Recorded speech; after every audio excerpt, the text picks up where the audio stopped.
Luka versus LeBron, the ultimate comparison. I know there's a lot of people that don't want to see this video, but they're very similar players in terms of the style they play, so this should be interesting. Let's get into it. And LeBron is one of the greatest ever. Naturally, a lot of people have started with them. But two, here are the four biggest similarities. High IQ. Having Luka or LeBron on your team makes it easy to be a basketball coach. Give them the ball and everybody... So when people say high IQ, what do they mean? What do they mean? Because I said because twice. Just because a player is ball dominant, runs the offense, and pass stats doesn't mean they're a high IQ player. Michael Jordan's a high IQ player, but he was a scorer and shoot first type of player. So what does that mean? I think the IQ thing is overblown. Everybody else, move out of the way. Classic basketball positions are a thing of the past. NBA GMs are searching for all-around players who can play and guard multiple positions on the floor and provide their coach with various tactical opportunities. There are many... So those two, sorry I'm pausing so much.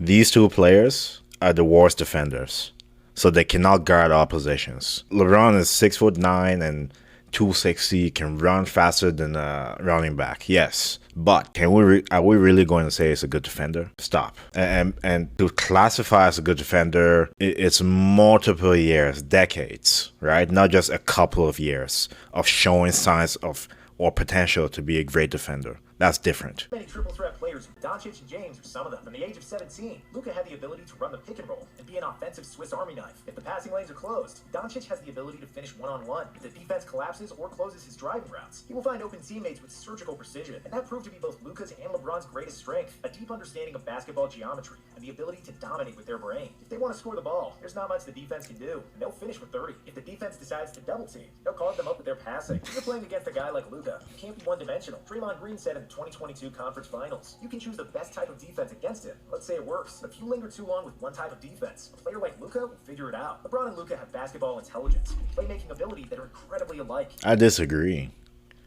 Because when I look at James Harden, Luka Doncic, Russell Westbrook, LeBron James, Steve Nash, they're so ball dominant, they're always in front of the defense. Meaning that it's easy to react to, it's easy to shut down, especially in the playoffs. Players that play like that don't typically win, right? Systems win. The Spurs showed it multiple times. The Lakers with Phil Jackson, the Bulls with Phil Jackson, and even the Bucks when they won. They showed it, right? Having a ball dominant player around the pick and roll the whole game, any defense can figure that out. So that statement by Draymond Green, why? And the Golden State Warriors even have a good system. That's why they won multiple championships. So that style of play is good for padding stats, not good for winning. They both force the defenses to collapse and rotate on every position and control the pace of the game. It's uncanny how they scan the floor to hunt mismatches and keep finding different solutions to the opponent's tactics. They essentially play the same position, point forward, and are extremely easy to coach. Just give the ball to Luka or give the ball to LeBron and let them figure it out. Difference. Eras. LeBron entered the NBA in 2003, and Luka was just 4 years old. To understand the differences and similarities between Luka and LeBron, we have to look at the difference in eras. As rookies, Luka and LeBron had nearly identical stats. 21 points, 8 rebounds, and 6 assists for Luka, and 21 points, 6 rebounds, and 6 assists for LeBron. However, all stats... No, LeBron averaged 20 points. He didn't average 21. Bro, why are you lying to us? Why are you lying to us? Why are you lying to us? Why are you lying to us? 20 points, 20. He rounded it up. To sound better for the video. Stats are not the same. In 2003-2004, LeBron's Cavs played with a piece of... Ooh, I'm off by 0.1. 91, which means they had 91 possessions over the course of a game. Luka's Mavs had a piece of 99 possessions in 2019, which means Doncic and the Mavs had 8 more opportunities to score. 2004 Cavs averaged 93 points per game, compared to 109 for the 2019 Mavericks. Cleveland played with 2 traditional big men, clogging the paint. The whole team made only 247 threes in a season. Steph Curry now makes 247 threes in half an hour of shoot-around. And in the 2019 season, the Mavericks made over 100 That's insane. Threes, with more than 40% of their total shots coming from deep. By his second season, LeBron averaged 27, 7, and 7, while Luka averaged 29, 9, and 9. But again, damn, the Cavs were a horrible offensive. That's crazy. But you know what? We have to put air in context, right? It's much easier to score now than it was in the 2000s. Much easier. So Someone averaging 29 now is not the same as somebody averaging 27. Even go as low as 24 points. That's because, mind you, in the 2000s, teams were averaging less than 100 points. In the low 90s. Now, teams are averaging like close to 120 points. So 30-point difference.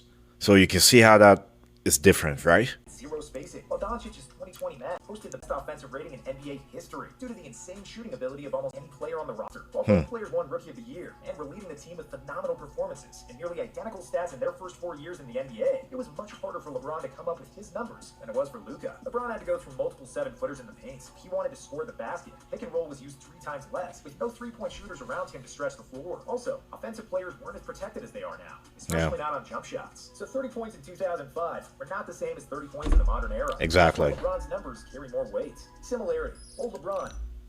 Exactly. And people should remember that when making comparisons to who's the greatest scorer ever, blah, blah, blah, blah, blah.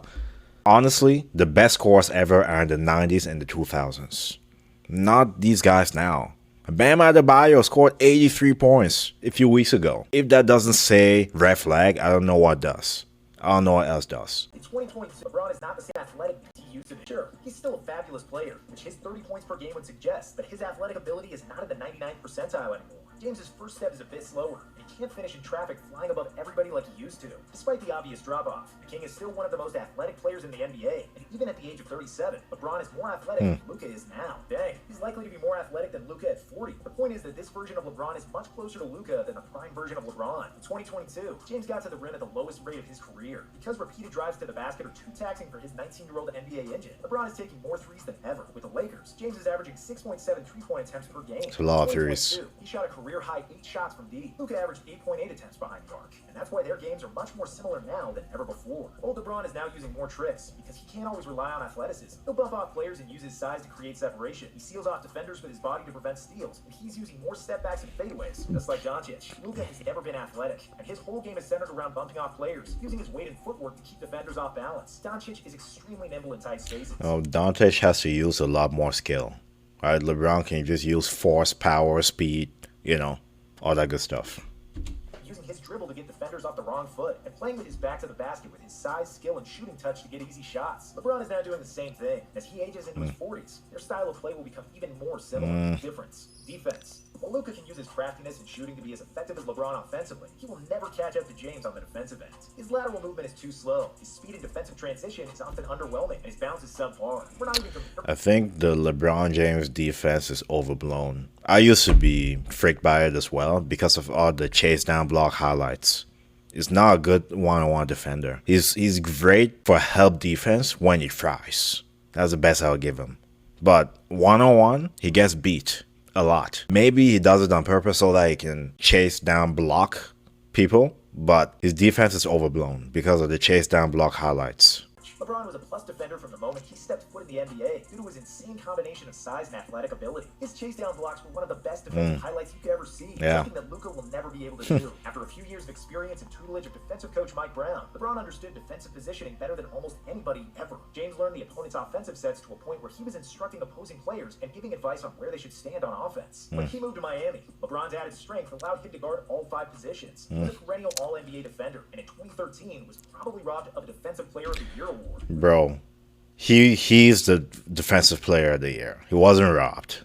Let's stop it. Please, let's stop. To say that about Luka. In the 2022 playoff series against the Warriors, Luka's defensive weaknesses were heavily exploited. He was often the first point of the Warriors' offensive game plan. Jason Kidd and the Mavs coaching staff had improved the team's defensive rating significantly. 20th in 2021 to 6th in 2022. However, they couldn't mask Luka's slow-footed coverages in the playoffs. The Warriors often hunted him in the pick and roll and exposed his defensive deficiencies. European players like Jokic, Nurkic, and Saric will never beat anyone in a foot race, but each of them has learned to position themselves well to be at least average defensively and even have a positive impact on defense. Wow. Doncic was a defensive black hole in his first couple of years in the NBA. Even though he improved in 2022 under Jason Kidd, it's still not enough. Yeah, Luka's defense is not very good at all, honestly. And between both of them, LeBron's a better defender when he tries. His strength and conditioning, which will allow him to play defense for a full 24 seconds of the opposing possession and 48 minutes of a playoff game. He can start doing yoga or similar stretching exercises to unlock his hips and improve his lateral quickness. And finally, he needs to understand positioning and learn the opponent's tendencies better. He'll never hound opposing point guards as LeBron did in 2011 to MVP Derrick Rose. He won't scare anybody in transition. I think we need to go back to watch all the games because I think that's overblown as well. He was guarding Derrick Rose some possessions, not as much as it's advertised. That's overblown. I watched the playoffs. And a couple of possessions. Come on. Chase down a substantial rim protection from the help side, which LeBron did perfectly for years. Even after his 35th birthday, LeBron is still one of the best wing defenders in the NBA. Luka will likely never be no. as defender as LeBron is now, No. alone in his prime. But he can improve, and he has to, if he doesn't want to be hunted in the playoffs again. Similarity, size, and strength. There's no similarities in size and strength. Not a chance. LeBron James is 6'9", between 240 and 260. Strength-wise, no. Come on. There's no similarities there. What are you gonna say? He's listed 6'7", but it's not your usual 6'7". He's extremely wide and sturdy, and takes strong legs, which allow him to bump and shot players. His big posterior is perfect for playing with his back to the basket, using his strength to get a good shot in the paint. What's even more impressive is Luka's wingspan of 7'2". Wow. Long arms allow him to dribble the ball lower to the ground, and a big reason why he's averaging over 8 rebounds per game. Long arms also make it harder to block his shot, and his combination of skill, shooting ability, size, and length make Doncic one of the best ISO scorers in the NBA. LeBron is listed at 6'9", a 7-foot wingspan. What? Okay. So the wingspan. That is a crazy wingspan. Wow. That's crazy. Using his strength and size against smaller defenders, and he'll either boost them up or shoot over them. Both players weigh between 250 and 260 pounds. Yeah, but for LeBron's muscle, for Luka, I cannot say it's muscle. And it's game over when they get a defender on their hip, because he'll simply bounce off them. In the 2022 playoffs, Doncic bulldozed through Chris Paul. Even the 7-foot DeAndre Ayton would get bumped off Luka. Doncic is not as athletic as LeBron. The Slovenian wonder boy is like a Rhino. You can't stop him after he gets ahead of steam. Difference. Transition. Yeah, there's no comparison.